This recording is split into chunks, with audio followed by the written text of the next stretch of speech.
Men of Reddit, what's a myth about men that's 100% untrue and it infuriates you whenever you hear it? Story 1. That men can't be victims of abuse or domestic violence from women. Yeah, we can, and statistically, if we report it, there's a solid chance that we'll be the ones going to jail for it, even if all we did was take it and not fight back. Screw that. My brothers have dealt with this. I'm sorry. I wish I had advice for dealing with it, but I unfortunately don't. To all others, the FBI says at least 40% of domestic violence happens to men. We need to destigmatize this and make punishment just as severe for women who perpetrate abuse as it is for men. Yes, men can endure domestic violence and women can perpetrate domestic violence too. This is not a condemnation of women or defense of violent men, it's just merely a statement of fact. A man who says he has endured domestic violence is not taking anything away from women who have endured domestic violence. Neither is he a perpetrator who is lying in an attempt to justify or continue his violence. He's just a man who's sharing his experience. Story 2. I hate it when I'm out with my kids, people jokingly say, "Are you on daddy duty?" I've never heard someone ask if a mom is on mommy duty. It's assumed that men don't take their kids places, and it really annoys me because I work full-time, but I also get my kids ready in the morning, cook them breakfast, prepare their lunches, eat lunch with them at school once per week, and then bring them to most doctor and dentist appointments. Story 3. That only creepy men enjoy being around children. The problem is society makes every man who enjoys being around children a creep. I love kids and they're very entertaining, but I have to be careful because people will be quick to judge and accuse me of things. Seriously, I was standing in the checkout line at the grocery store the other day, and this woman's son, probably around 5 years old, started showing me this little toy laser gun his mom bought him. I was just playing along and acted like I was super interested, as you do, and his mom gave me this angry look like she didn't want me interacting with her kid. I'm a freaking 21-year-old guy and people already think I'm a creep if I interact with a kid? Sweet. Story 4. That we are emotionless. Sometimes it's just not the right situation to show how you're feeling. Just because I'm not showing it doesn't mean I'm not feeling it. When I was younger, my grandmother passed away and I internalized everything.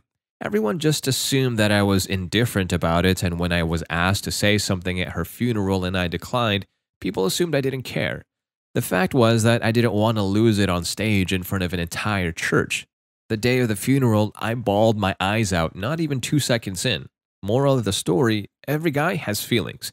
Even if he's silent, he's probably still mourning or angry or happy, sad, etc. Story 5.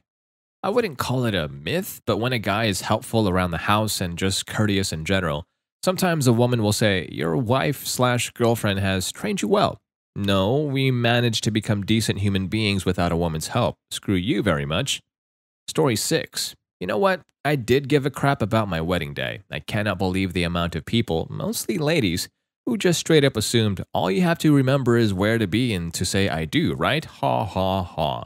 Frickin' annoying. I had ideas of how I wanted it to look and how I wanted it to go as well. But my goodness, not a single person thought I gave a crap even though I was constantly trying to give my take on stuff. It was always met with, "Oh, you don't need to worry about that," or "Oh, the ladies will figure that out." Like, this is infuriating. People are always so surprised when we were planning a wedding and I said, "I'm in charge of catering, the cake, the DJ, and centerpieces."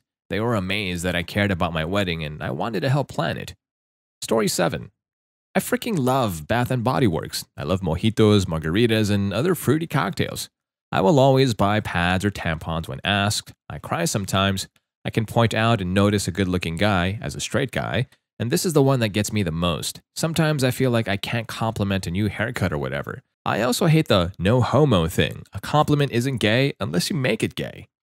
Story 8. I freaking hate the dirty looks I get from mothers when I take my child to the playground. For some reason, I'm considered a pervert first before a responsible parent.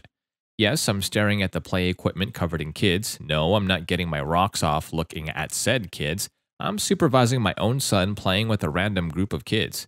It's like moms are allowed to have this unkempt, run-down, tired-as-hell look and be considered a hard-working mom. Put an unkempt dad, run-down, tired-as-hell looking, and I'm a freaking child. Gives me the creeps, and now I have reservations about taking my kid to the park. And saying that any scruffy-looking man I see around a playground, I also go on high alert. Story 9. We hate rom-coms because it makes us cringe and stuff, or that we were just grumpy or whatever people assume. No, Karen, we don't hate them for that reason. We hate them because they put unrealistic expectations on men. In all those movies, they sacrifice jobs, college, etc. for a woman. We won't sacrifice a successful life so it can be at your ever beck and call. Story 10. That men can't be raped or assaulted primarily from the stereotype that we're bigger or stronger than women or always want to hook up. I want to punch anyone that spouts that ignorant crap. Just because I have a dick or am bigger than a woman doesn't mean she can't spike my drink, get me intoxicated with alcohol or drugs, or otherwise force herself on me against my consent. Stop dismissing rape and assault based on gender, creeps. Was drunk at a party and woke up in a coworker's bed. She had been making passes and I just assumed I had drank too much and agreed to it. Couldn't remember a single thing after we left the apartment to head to the bar. Turns out she dropped a bar of Xanax in my drink and I was bragging about it the next day at work. Wasn't even her first time doing it to people, I later found out, reported it to the police and had to sit there insisting on filing a report. Nothing ever happened with it and I checked out fine in the STD department, so I just let it go. But holy hell, was it an eye-opening experience. Empathize with every person that goes through the ordeal and doesn't have enough proof that it happened. Story 11. Two guys being close friends does not imply secret gay love. I'm looking at you, freaking fanfic writers who seem to think men showing any kind of affection for each other means they want to do each other up the ass. Women. Men need to be more open about their feelings. Men. Shows genuine friendship and affection with a male friend. Women. You're gay. This has happened to me so many times. I enjoy camping, and if there's one thing about backpacking or canoe camping is that the people you have along really make or break a trip. So over the years when I go camping with other people, it's usually with my best friend who is also male. The amount of crap we get about possibly being gay for each other while out camping is just plain exhausting. So many people think they thought of a new joke when they allude to two dudes going out camping together being gay. Why does everything need to be about sex? Story 12. We're not all just waiting for an opportunity. I hate that being male is enough in certain situations to make some women uncomfortable. I'm not following you. I'm not going to assault you for alone in an elevator. I'm going to stand away from the controls and keep my hands and eyes to myself. I cannot express fully the burning hatred I have of the animals that have given all men such a despicable reputation. Story 13. Men are only interested in one thing. Oh, really? Is that why I'm reading a book, playing a game, and getting dinner? Is that why I stopped talking to that girl after she went on and on about her reality shows being real? Story 14. I was in an abusive relationship for 2 years. I had my life controlled, I was isolated from my friends and family, and I shrunk to 120 pounds because of how little I was eating. I offered no help to anyone I talked to, even when she threatened to kill herself if I left. It hurts me when people act like the woman-to-man isn't a big deal or doesn't happen. When I've tried to talk about it, I get responses like, every guy claims their ex is crazy. Immediately downplayed. It also bugs me, and maybe this is specific to where I live, that in the current climate, everything is about demonizing men. I really went through hell with this girl, and after finally pulling through, I'm rewarded with being frequently antagonized and told my story doesn't matter. I understand the social climate isn't personal to me, but after going through what I did, it's very hard to hear. Story 15. That they don't need compliments. I hate it when I do it to my male friends and some other acquaintance will overhear and tease me for it. But when I do it to a female friend, nobody gives a creep. I believe that guys deserve to be complimented sincerely once in a while, like everybody else. I struggle a lot with self-esteem and self-worth. I started seeing someone lately. She gives me a lot of compliments, and I honestly don't really know how to handle it. I've never exactly gotten many compliments in my life, and when I asked a few people I know about it, they all admitted they thought I'm attractive. I was baffled. The thought that I could be good-looking is foreign to me precisely because I never get compliments of any kind. My other male friends feel pretty much the same way. Story 16. That men can't be on the receiving end of domestic violence, especially if their argument for saying so is something along the lines of, men are bigger and stronger than women, the man wouldn't lose. Something I've heard said on the topic way too much, including from my own mother, thinking that is sexist in both directions. I mean, at the very least, I'm pretty sure a pistol doesn't care if it was fired by a bodybuilder or an infant. The same goes for psychological abuse, which gets into something very closely related. Society telling guys to quote-unquote man up about something or someone harming them is a major part of why so many can't get help when they need it. Story 17. That emotional abuse isn't something we face too. We're often dismissed, discredited, or suffer in secret. Lots of men don't get help for this reason. that we can't say no. The perception is that we constantly want sex, and if we don't want it, it's because there's something wrong with the person who is offering sex.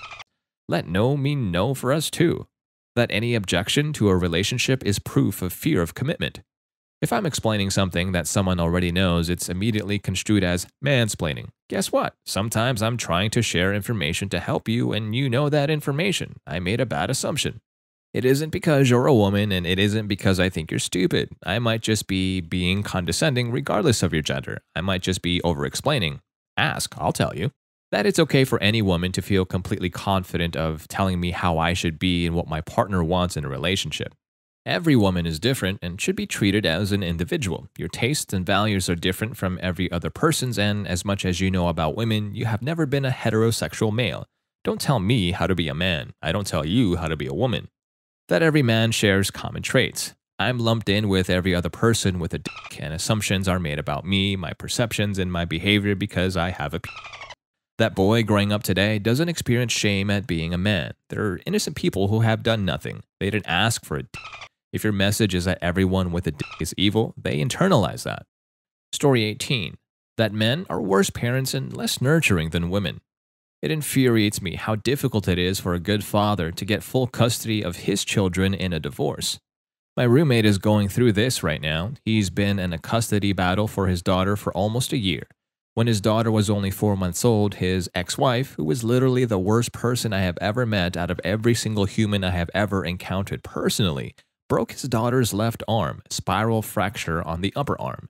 She and her boyfriend claimed that her arm got stuck in the crib and she tried to roll over and broke it herself, and so far every doctor we've talked to has told us that is simply not possible. So, bullcrap.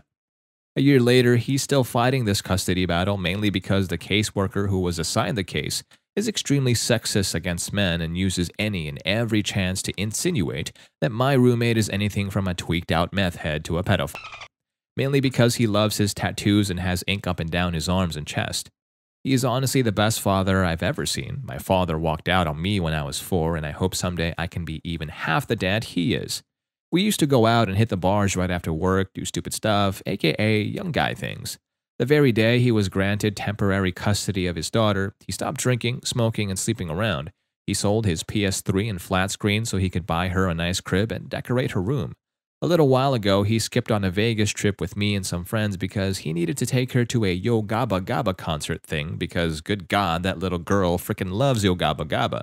So much so that all 3 of us adults in the house have the songs memorized, and now we have a giant Broby doll and a Gabba posters all over our living room. So please, please, please do not judge a book by its cover, and never ever subscribe to the idiotic belief that men are subpar parents. Story 19. That if you're not into at least one type of sport to the point of damn near obsession, then you're not really a quote-unquote a man.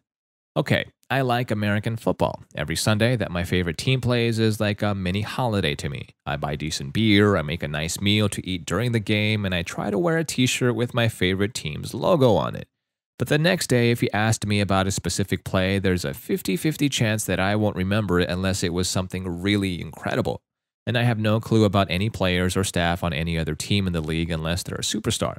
And I don't watch any other sports. I have zero interest in doing so. And I know that most of this makes me seem less manly in the eyes of a lot of people, even women. Same thing with outdoorsy stuff like hunting and fishing. I mean, I like fishing, but I didn't take it up until I was in my 40s. And I don't really know crap about it except for the extreme basics that are pretty much just common sense. I got into it mostly as a reason to get outside with my young son. Story 20. How men are on commercials. How we don't do laundry, cook, raise kids, or anything without our wives coming to show us how. Look, creeps, I'm single and I do all my own cleaning, laundry, dishes, etc. I have never stared at a mop like it was a plasma death ray, nor have I ever had to rush out to buy dinner because I burned mine. Well, a few times when drunk, but that's not the same thing. I also am capable of taking care of a baby without having to call a woman to give me directions. I don't have kids, but I do have younger cousins and whatnot. I can change a diaper and bottle feed just fine. Story 21. If a man compliments you, buys you a drink, or shows you positive attention, they just want to get in your pants. This has always pissed me off. I think neither men nor women get enough compliments. Compliments always give people an ego boost, and if you're a woman who looks hot, I might stop and tell you that you look nice. If you're working out and you got a nice build, man or a woman, I might stop by and tell them that they look good and keep up the hard work. It doesn't mean I'm looking for a one-nighter, a phone number, or a relationship. I just thought you should get some feedback so you know your hard work or choices are paying off. Story 22. That, as a man and a father, I'm incapable of changing diapers, feeding and nurturing my children, taking my kids to the park, generally clueless when it comes to making decisions about household matters, can't grocery shop, can't sew or cook, and generally have no clue what to do with my kids/house/money. Society expects us to be emotionless, never-ending sources of money and labor. Thank you, mass media, commercials, sitcoms, magazines of the past 3 decades. I'm every bit as capable as my wife. Story 23. That men think about sex every 7 seconds. Freaking this. My fiance is astounded by how much I don't think about sex. She thinks something is wrong with me to not fulfill this kind of stereotype. My girlfriend is impressed by how easy it is to derail me from thoughts. Nothing ruins the mood more than me anchoring on the spot while she's trying to drag me to bed and I see a shade of blue from her collection of jackets that really appeals to me. I really like that shade of blue. I wish I had it as a pen or as a crayon. Not really a crayon though, no applicable use in my current days, but a pen would be really handy. Maybe even a coloring pencil with a matching stencil. I wonder too if that shade of blue would look great on jeans. Would it last long though, since darker jeans tend to fade a bit faster? Story 24. It's not that we don't understand that you want us to just listen and not fix your problems. We do. It's just that your emotions regarding them are incorrect or inappropriate, and your coping mechanisms are maladaptive and time-wasting. But we already know the solutions. We just want some empathy and understanding. Then why do you keep having the same problems over and over again? Story 25. Never show a man you are interested, he prefers to work for it. If I ever got the feeling a woman was not into me, I would just immediately stop pursuing her. If I got mixed signals, I would always doubt myself and be conflicted and anxious about pursuing her. If she gave me clear green lights that she was interested in, that was when I was most excited, enthusiastic, and happy.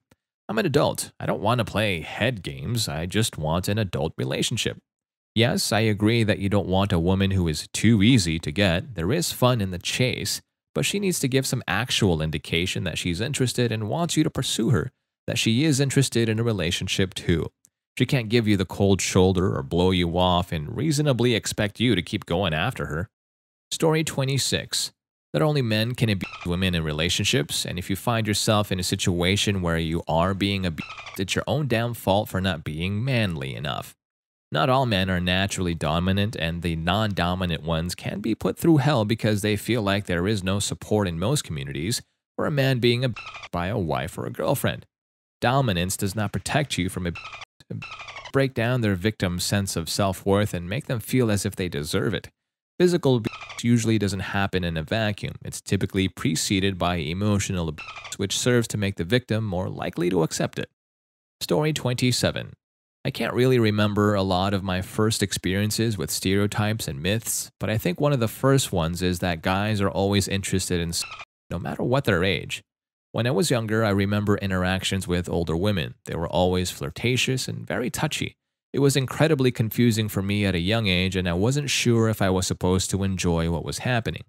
When I was around 13, I went to a party. I had not really come into my own yet with interactions with the opposite sex. Still awkward and introverted. As soon as I got there, 2 girls I didn't know jumped me. They had apparently been doing a bit of stalking and had some strange intentions upon meeting me and pinned me to the ground, as in physically knocked me over and pinned me. I was completely freaked out and had no clue what to do. I attempted to get up while not hurting the girl. The other one hung onto my back as the other one tried to pull me down. I eventually got away and locked myself in the bathroom to the sound of everyone laughing and thinking it was hilarious. I was shell-shocked and put on act that everything was fine. When asked about this, the biggest question I get is that because I am a male and I obviously have superior size and strength, I can't lie about the fact that I was most likely stronger than these 2 girls, but it isn't always about that. I was raised in a household where the majority was female. I'm the only son. And ever since I was little, I was told I would grow to be bigger and stronger than any female, and I could never use this against them. Even if they were beating the crap out of me, I could not respond with anything, otherwise I would be harshly reprimanded for defending myself. This, along with the traditional suck it up and show no emotions or otherwise you are weak, is incredibly ingrained in me. Moving forward into college, I was dating a girl who was about 5 or 6 years older than me. She wanted to move incredibly fast, but not having the experience, I was nervous. We would hang out in my room and watch movies, and when things got heavier, I would stop. She would complain and be disappointed, and I felt very guilty about it every time. I tried to move forward, but wasn't comfortable. I used the excuse that I didn't have a condom, so it wasn't a good idea. This can only hold out for so long, though. It was another night in my room, and she was fed up. She slapped me across the face, like hard. I don't really remember what she said next. Maybe I don't want to. But it basically made me feel so bad and insecure about myself that, well, yeah. This has affected every single relationship I have been in since. The women I'm with don't understand why I have issues and get incredibly nervous the first few times until I'm comfortable with them. It really strains a relationship, and it hurts. The worst thing about this is because of preconceived notions about my gender and race, white male, that I have no right to complain about any of this. I do agree that I am very privileged in certain ways, and I am thankful for that. I suffer from anxiety and depression. My family has a history of substance abuse too, and people don't believe me when I tell them about my past, and instead of comforting me, they interrogate me. They usually don't seem to believe me. This, plus the fact that I can't get it out of my head that I'm weak if I can't pull myself out of this, leads me to be horribly alienated. It makes me feel awful every day, and I put on that mask that none of this affects me. It's just incredibly draining. I've alienated myself from family and friends, so they won't see how weak I am and how I can't prop myself up and be happy and see that I shouldn't have any issues. Worst of all, I just hate myself. People often don't seem to understand suicidal intentions. It's easier to grasp if I put it like this. Imagine the person you hate the most in the world, someone you might even kill if you had the chance. Now imagine if that person is you. I have basically resigned to the fact that I will be alone and most likely kill myself before the age of 50. And sometimes I sit in my room and cry, but I try to do it not too loudly, just in case someone hears. These are the stereotypes that infuriate me. Story 28. If I'm with my daughter, I'm not babysitting, I'm being a father. Aw, are you stuck playing dad today? No, dumbass. I'm a dad and there's nothing else I'd rather be doing.